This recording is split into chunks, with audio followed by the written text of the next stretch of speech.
Madame, Monsieur, bonsoir et merci d'être avec nous. À la une ce soir, déclaration du président Sall au sujet des licences de pêche. Les acteurs de la pêche rament à contre-courant. Selon eux, le ton s'invite bel et bien à la table des Sénégalais et que Macky Sall n'est pas bien informé sur la question. L'environnement, le grand absent du discours du président de la République ce 31 décembre, une omission qui suscite la réaction des défenseurs de l'environnement que vous entendrez dans ce journal. Et son visage est devenu familier avec l'avènement de la pandémie du coronavirus. Elle est au premier rang de la bataille de notre pays contre la Covid-19. Le portrait de Dr Marie-Khémesse Ngom Ndiaye dressé dans cette édition par Boubacar Dia. La rétrospective se poursuit dans votre rubrique l'article de la semaine et l'on revient ce soir, entre autres, sur le vaccin contre la Covid-19, les accords de pêche et la départementalisation de Keur Massar.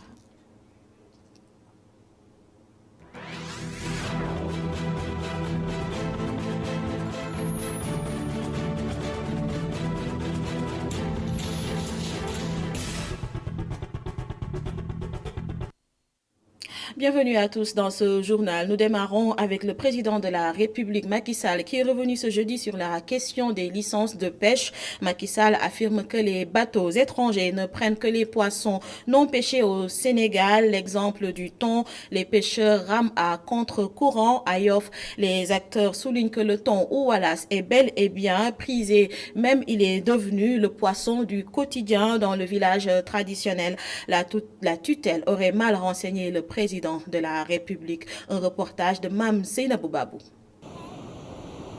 Yoff Tongor, des pêcheurs reviennent de la mer.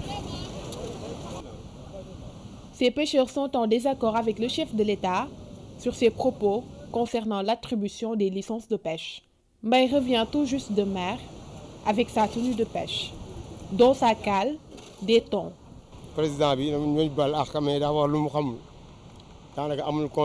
Ce que le président de la République a dit montre qu'il n'a pas de bons conseillers. D'ailleurs, le thon dont il parlait, c'est ce que je viens d'amener. J'étais parti pêcher et j'ai ce thon-là. Ça prouve que ce qu'il a dit ne tient pas la route. D'ailleurs, nous parcourons des centaines de kilomètres pour avoir ce thon-là. 60 km, Cet autre pêcheur revient sur les différents types de thon. Matar nous apprend que le thon est très bien vendu sur le marché sénégalais. Mais nous les pêcheurs, nous sommes exclus du discours du chef de l'État parce qu'il a dit que le thon, nous ne le pêchons pas alors que ce n'est pas vrai. Vous le voyez, ce thon-là est bien prisé par la population. Chaque jour, nous en avons plusieurs commandes.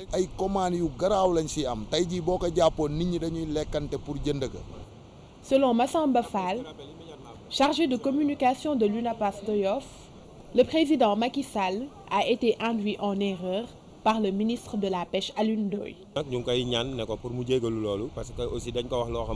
Ce que le président de la République a dit, il n'est pas le premier à l'avoir sorti de sa bouche. D'ailleurs, son ministre de la Pêche et des Économies maritimes, Alioune Ndoye, l'avait dit avant lui. Mais nous voulons juste lui faire savoir que ce thon dont il parle, c'est le thon que nous mangeons tous les jours, ici à Ngor, à Ouakam ou même à Yoff.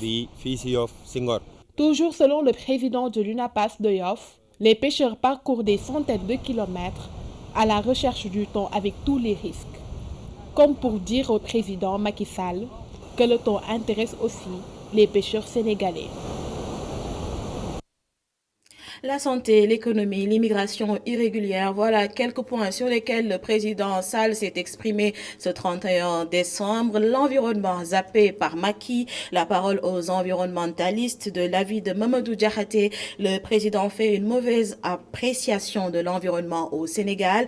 Il estime qu'il y a des politiques de l'environnement dans notre pays, mais les Sénégalais ne font pas une appropriation de cela. Écoutons Mamadou Diakhaté, joint au téléphone par Boubacar Dia. Que peut-être que le président de la République, son Excellence, M. Macky Sall, a déjà résolu le problème de l'environnement et du cadre de vie au Sénégal. Il y a un an, je me rappelle au mois de janvier dernier, on avait lancé le fameux Cleaning Day qui devait rendre propre le Sénégal. Le constat est là, le pays est de plus en plus sale, malgré une politique d'acharnement sur les grandes artères du pays pour vraiment montrer une belle facette de notre capitale. Mais malheureusement, le Sénégal ne se limite pas à Dakar seulement. Le Sénégal a une politique visant à vraiment préserver l'environnement, visant à rendre le cadre plus agréable et que chaque jour, nous voyons un peu partout dans les rues des camions qui ramassent des ordures. Mais malheureusement, ça ne change absolument rien parce qu'il n'y a pas une politique que les populations ont adoptée de préservation de l'environnement, surtout.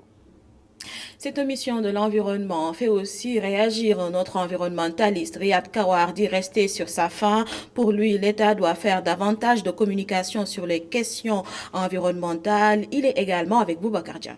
On pourrait aussi dire, c'est qu'on aurait aimé, nous en tant qu'environnementalistes, entendre quelques sujets sur l'environnement, surtout à cette épreuve du Covid-19 qu'on vit maintenant depuis presque 1 an ici au Sénégal, sachant que ce virus est soupçonné d'être sorti de la nature par l'agression de l'homme et qu'aujourd'hui au Sénégal, beaucoup de gens dans la nation ont conscience maintenant du péril environnemental. C'est vraiment nécessaire, je pense aujourd'hui, que les discours environnementaux soient posés au maximum possible envers la nation afin que les gens prennent conscience et qu'ils puissent protéger et accompagner justement l'État pour un meilleur environnement.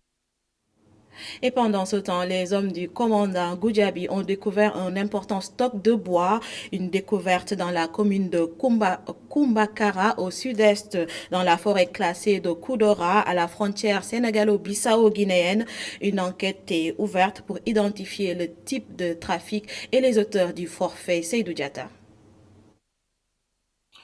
C'est ici, dans cette forêt classée de Koudora à un jet de pierre de la frontière bissau-guinéenne, que s'est produit ce que le commandant Goudiaby qualifie de crime écologique. On vient juste de terminer une opération de nomadisation avec l'armée, qui a débuté le 10 décembre jusqu'au 24. Sur l'étendue du territoire régional, c'était une sorte d'accalmie. Malheureusement, il se trouve qu'il y a ici donc ces coupes. Ça, c'est du banditisme pur et dur. Et les auteurs seront donc poursuivis, recherchés jusqu'au dernier retranchement. Le chef de secteur, le commandant John, fera tout avec ces éléments pour mettre hors d'état de nuire tous ces éléments. Cela fait bien longtemps qu'une si importante saisie n'est plus enregistrée dans la zone grâce à la conjugaison des efforts entre forces de sécurité et de défense. Mais l'absence de la culture de dénonciation notée chez les communautés locales reste le ventre mou des dispositifs sécuritaires. C'est incompréhensible qu'à 2 mètres du village, n'est-ce pas, que quelqu'un entrepose ici et qu'il ne vienne pas vers nous. Je demande à la population de collaborer, de nous indiquer vraiment les malfrats. Le code forestier protège quiconque qui nous indique. Parce que nous sommes prêts à mettre fin à ce genre de comportement. Entre autres ennemis de la forêt, les feux de brousse. L'inspecteur régional du service des eaux et forêts, de concert avec les communautés locales, procède présentement à l'ouverture des pare-feux et à la mise à feu précoce du massif pour limiter les dégâts. Parlons du coronavirus à présent. La COVID-19 a fait 6 nouveaux décès et sur les 1654 tests effectués ce jour, 147 sont revenus positifs. 43 cas graves sont actuellement en réanimation. 58 patients déclarés guéris. Et parmi les personnes qui luttent contre le coronavirus dans notre pays, il y a une qui est née en 1962 à Diourbel. Elle est arrivée à la tête de la Direction générale de la santé au ministère de la Santé et de l'Action sociale en octobre 2017. Et puis, depuis, elle y mène un travail titanesque. Et vous l'aurez deviné, je parle bien de Dr Marie-Khemesse Ngom Ndiaye. Après un bac S, elle est orientée au département à la faculté de médecine, de pharmacie et d'odontologie de l'UCAD. Elle est mère, mais son travail n'entrave pas son rôle de mère de famille. Suivons le portrait de Dr Marie-Khemesse Ngom Ndiaye, directrice de la santé. Son portrait nous est dressé par Boubacar Dia. À longueur de journée, elle épluche des documents relatifs à la COVID-19. Marie-Khemesse Ngom Ndiaye a un long parcours médical avant d'être nommée directrice générale de la santé. C'était en octobre 2017. Directeur général, j'ai été nommée il y a cela 3 ans, en octobre 2017. Et en ce moment, j'étais d'abord le directeur de la lutte contre la maladie de 2015 à 2017. Et pendant 10 ans au niveau de la région médicale Dakar, et au niveau intermédiaire, parce que vous le savez, on est dans un système de santé socio-sanitaire de type pyramidal, mais également j'ai été au niveau opérationnel, au niveau du district sanitaire de Thiès. Mais entre-temps également, j'ai été chef de division de la médecine privée, de la médecine traditionnelle et de la médecine des entreprises. Donc, qui était là. Et tout juste avant également, j'ai été dans les soins de santé primaire, une division aujourd'hui qui a été pendant longtemps une division charnière. Et comme vous le savez, depuis aujourd'hui à peu près 2 ans, nous revenons à cette redynamisation des soins de santé primaire. Et l'épidémie de Covid-19 a montré que l'importance aujourd'hui de la lutte contre la maladie se trouve au niveau des communautés. Chaque minute, chaque seconde compte pour elle. Ces journées sont très chargées. Il faut dire que ce sont des journées qui sont très chargées. Naturellement, c'est les journées des médecins. Que vous soyez directeur général de la santé, directeur, chef de division, médecin dans le secteur public comme dans le secteur privé, nous travaillons sur quelque chose qui est très très cher, qui est donc l'être humain. Vous avez besoin de beaucoup d'écoute.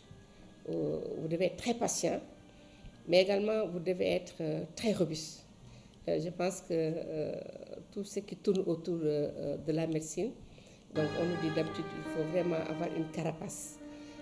De père originaire de Mbayar dans le Bawol, d'une mère originaire de Mont-Roland dans la région de Thiès, Marie-Khemesse Ngom Ndiaye est une sérère catholique. Elle a fait ses études primaires à Diourbel.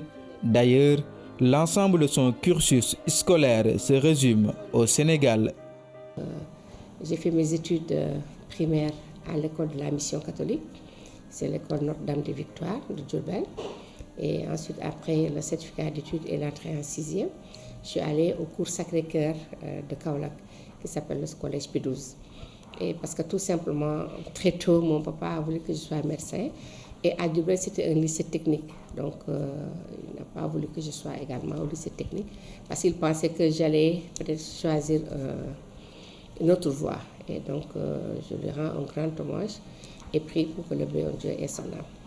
En tout cas, il m'a poussé et il m'a beaucoup appuyé également pour que je sois médecin. Parce que ce sont des études qui sont longues, qui sont difficiles. Et c'est après le baccalauréat série D. Je passe actuellement à la série S2. Donc, où il y avait les maths, les physiques, les sciences naturelles. Donc, j'ai été orientée à la faculté mixte de médecine, de pharmacie et d'odontostomatologie de Dakar, de l'université Cheikh Anta Diop. J'ai fait toutes mes études au Sénégal, donc je suis sénégalaise, je suis sérère. J'ai fait toutes mes études au Sénégal, je suis mariée à un Sénégalais. Robuste, elle l'est. De la carapace, elle en a aussi. Ces mots sont sans détour. Vous avez parfois peut-être tremblé avec ces points du jour. Au Sénégal, communiqué numéro 57. Ce lundi 27 avril 2020, le ministère de la Santé et de l'Action sociale a reçu les résultats des examens virologiques ci-dessous. Sur 677 tests réalisés, 64 sont revenus positifs. Il s'agit de 50 cas contacts suivis par nos services.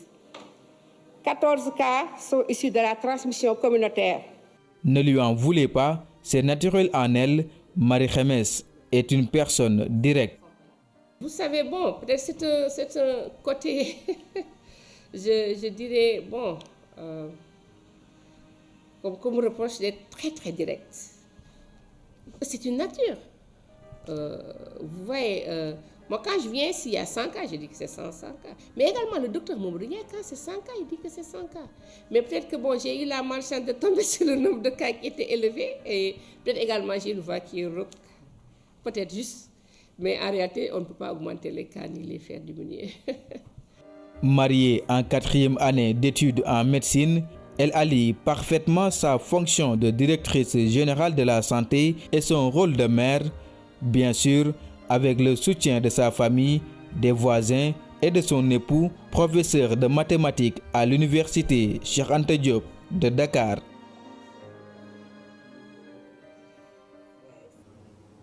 Ngech étreint la chapelle Sainte-Thérèse de l'Enfant Jésus. La communauté musulmane et chrétienne du village à 3 km de la commune de Ndiagagna ont réaffirmé à l'occasion leur volonté de vivre dans l'harmonie et la solidarité. Muntaga Khan.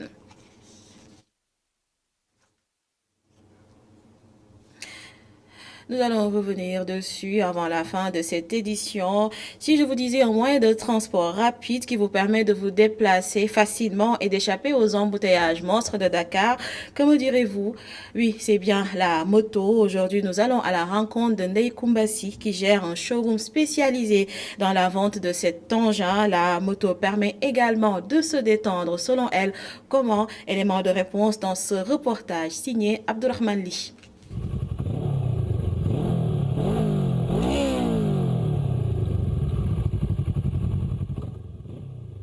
Deux caissières dans un magasin spécialisé dans la vente de pièces détachées, Ndeye Koumbassi est aujourd'hui vendeuse de motos. Une passionnée aujourd'hui qui maîtrise presque toutes les marques.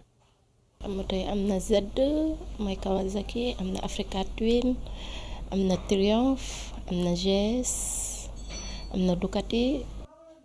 À travers cette vente, elle révèle que les Sénégalais s'intéressent beaucoup à la moto, notamment ceux qui ne veulent pas arriver en retard à un rendez-vous. Question de temps, parce qu'avec la voiture, on ne peut pas se déplacer rapidement, mais par moto, on peut se déplacer avec la circulation.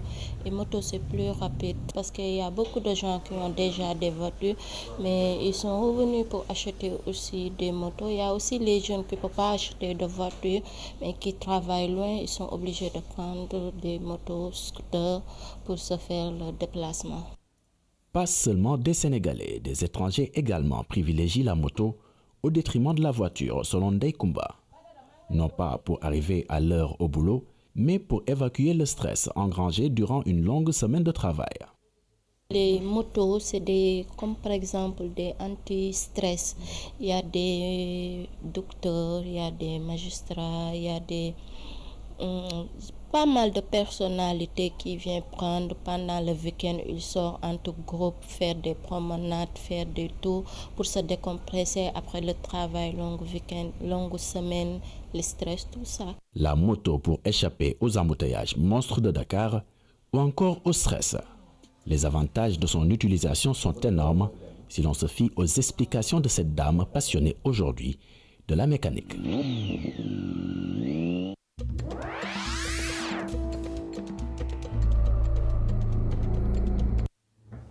Le Mali, encore frappé par le déni, l'ex-premier ministre Modibo Keïta n'est plus à ne pas confondre avec le premier président du Mali de 1915 à 1977. Le chef de gouvernement malien de 2015 à 2017 est décédé ce samedi à 78 ans. 2 fois premier ministre sous les régimes de Alpha Oumar Konaré et Ibrahim Boubacar Keïta. Modibo Keïta tire donc sa révérence en ce début d'année 2021.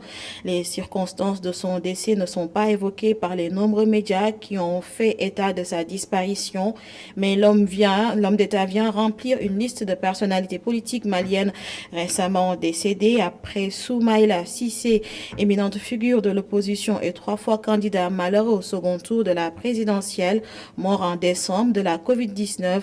Les présidents Moussa Traoré et Amadou Toumani Touré se sont éteints également en septembre et novembre. Mokhtar Ouane, premier ministre de la transition au Mali, s'est dit affligé ce matin par la nouvelle du décès de son prédécesseur. Je salue la mémoire du grand commis de l'État et de l'homme pétri de nos valeurs ancestrales de probité, d'honneur et de dignité. J'exprime à sa famille mes condoléances émues et prie pour le repos de son âme, a-t-il écrit sur sa page Twitter. Centrafrique attaque armée des positions de la MINUSCA à Damara, une localité située à 40 km de Bangui. Les assaillants ont été repoussés par les forces armées centrafricaines avec l'appui des forces de la MINUSCA. Écoutons le lieutenant-colonel Abdoulaziz Fall, porte-parole de la force de la mission des Nations Unies en Centrafrique. Il est avec notre envoyé spécial Amogo Robert Niang. Bon, à Damara, ce matin, aux environs de 5 h du matin, il y a eu une attaque sur les positions des forces armées centrafricaines. Attaque perpétrée par les supposés éléments de la CPC.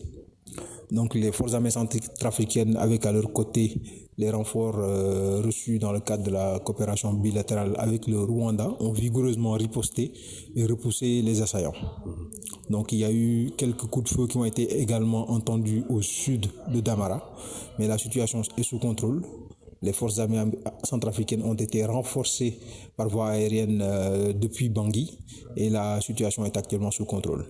Donc la MINUSCA maintient son dispositif de sécurisation sur l'axe Damara-Bangui, conformément au plan de sécurisation déjà en place et qui a été renforcé depuis le 17 décembre passé.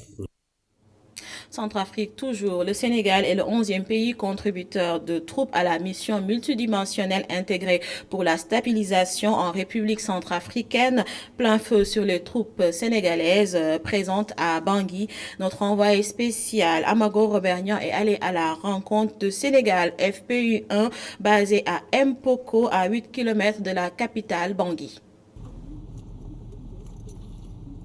Nous sommes à la base Sénégal FPU1, Mpoko, à quelques kilomètres du centre-ville de Bangui.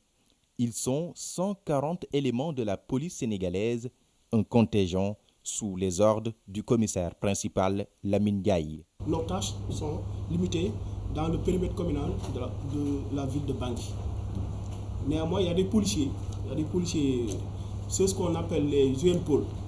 Ceux qui sont venus individuellement, les policiers individuels, il y en a qui sont déployés un peu partout, aider principalement les civils, défendre les installations et le personnel des Nations Unies, mais également apporter notre contribution à la paix et aux élections que nous venons récemment de terminer. Des missions qu'ils effectuent avec professionnalisme, ce qui leur vaut reconnaissance et respect de leur père. Donc pour les troupes sénégalaises qui sont ici, c'est essentiellement des unités de police constituées, donc qui travaillent dans le maintien de l'ordre, la sécurisation des villes pour faire baisser la criminalité. Donc c'est essentiellement des unités de police et de gendarmerie qui sont affectuées à ces tâches. Et à ce jour, en fait, on a reçu des témoignages assez positifs par rapport à la qualité du travail que l'on fournit et l'engagement qui a toujours été, dont on a toujours fait preuve dans le cadre de cette mission. Dans le contingent, on compte 18 policières. Loin du Sénégal et de sa famille, Yaye Ngoné Sow considère sa mission comme un devoir et un sacrifice pour sa nation. En tant que femme de tenue, c'est un choix que nous nous sommes faits et nous l'assumons, un choix que nous assumons pleinement. C'est un peu difficile en tant que dame, en tant que mère de famille, mais quand même, on dirait que c'est prévu. Donc, c'est prévu. On le fait pour notre République, on le fait pour le Sénégal. Nous représentons notre drapeau national. C'est un sacrifice, certes, mais un sacrifice qui nous honore. 11e pays contributeur de troupes, le Sénégal est bien représenté sur le théâtre des opérations. Au total, ils sont plus de 300 djambars composés de militaires, gendarmes et policiers.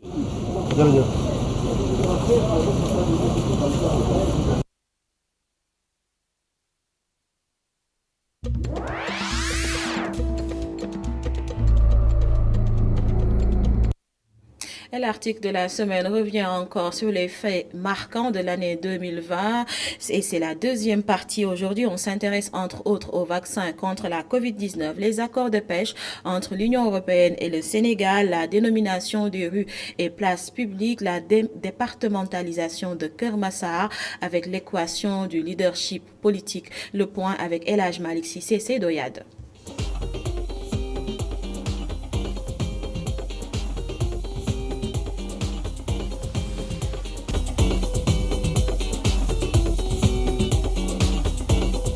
À la une du journal, nous avons accroché la grande inconnue par rapport au vaccin contre la COVID-19 au Sénégal, certainement pour alerter. Parce que si on se réfère à l'état actuel des choses, je crois qu'on en est encore dans une seconde vague où vraiment c'est les contaminations, c'est les cas qui augmentent au jour le jour qui préoccupent les Sénégalais et qui préoccupent aussi les autorités sanitaires de manière globale. Mais nous avons voulu alerter.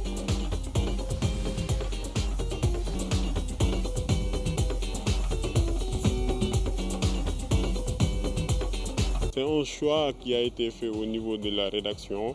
Donc on en a parlé parce qu'on a fait le constat quand même que les cliniques privées étaient assez nombreux au niveau de Dakar et sur le territoire national. Donc c'était un sujet qui a été nourri au niveau de la rédaction et je me suis porté volontaire à le faire. Donc durant cette enquête, on a eu à avoir pas mal d'informations sur la floraison des cliniques privées. Donc au niveau de Dakar, rien qu'à Dakar, on a eu 1424 structures privées. Keur Massar en attraction, elle a une superficie de 25 km² et plus de 500 000 habitants.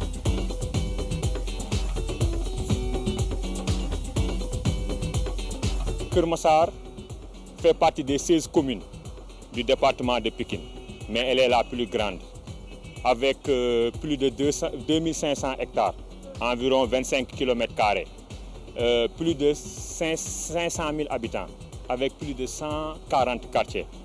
Donc cette mesure s'imposait de fait. Une décolonisation inachevée et le mot est lâché. Déboulonnement. Résultat des courses, c'est le statu quo. On a réalisé parce que, vous savez, le débat qui se pose actuellement à travers le monde, après la mort de l'Afro-Américain George Floyd aux États-Unis, qui a été tué par un policier blanc. Il y a un vent de contestation qui s'est soufflé un peu partout à travers le monde. Quand vous allez par exemple à Saint-Louis, il y a même un mouvement qui a été créé là-bas, un mouvement qu'on a dénommé Faidherbe doit tomber. Au total, ils sont 13 ministres-maires très impatients de savoir déjà le sort qui leur est réservé. Et oui, les élections locales arrivent à grands pas.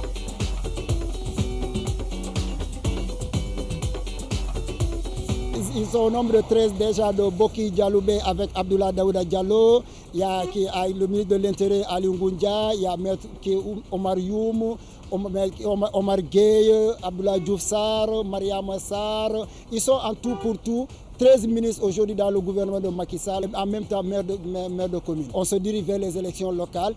Est-ce qu'ils vont bénéficier encore de la même confiance de leur population qu'ils ont eu déjà il y a 6 ans aujourd'hui, depuis 2014. Alors j'ai posé la question, j'ai posé le débat sur la table et maintenant c'est à eux de réaliser le challenge qui leur est attendu.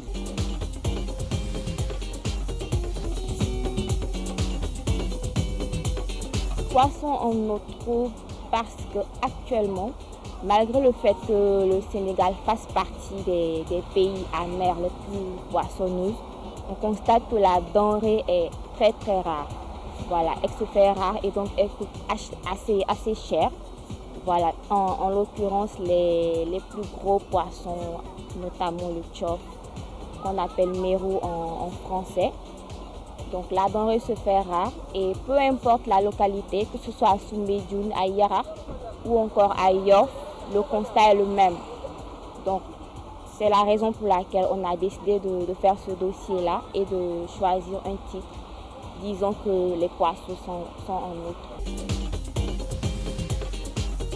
À la une, Touba, une foi intacte. C'est un cahier qui revient sur l'historiographie d'une communauté de foi, qui est le mouridisme, qui revient sur des personnalités marquantes de cette confrérie, ensuite sur des aspects connexes qui, depuis des années, on essaie un peu de diversifier le sujet.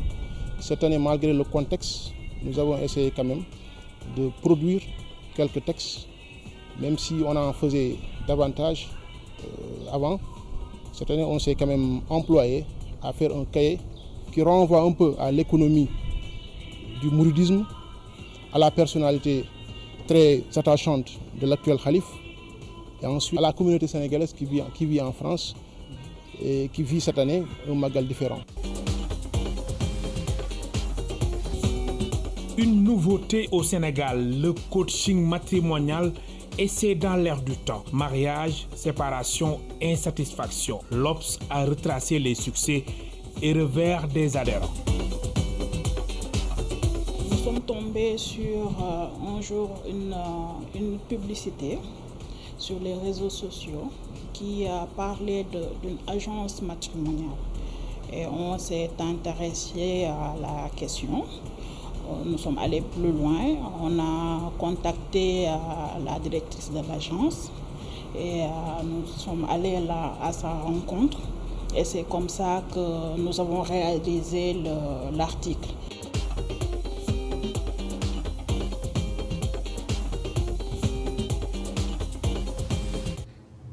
C'est la fin de ce journal. Merci à vous de l'avoir suivi. Mais l'information continue sur www.emedia.sn à suivre ce soir. Tous à la télé. Daradi Family sera en compagnie de Boubacar Diallo. Bonne soirée à vous.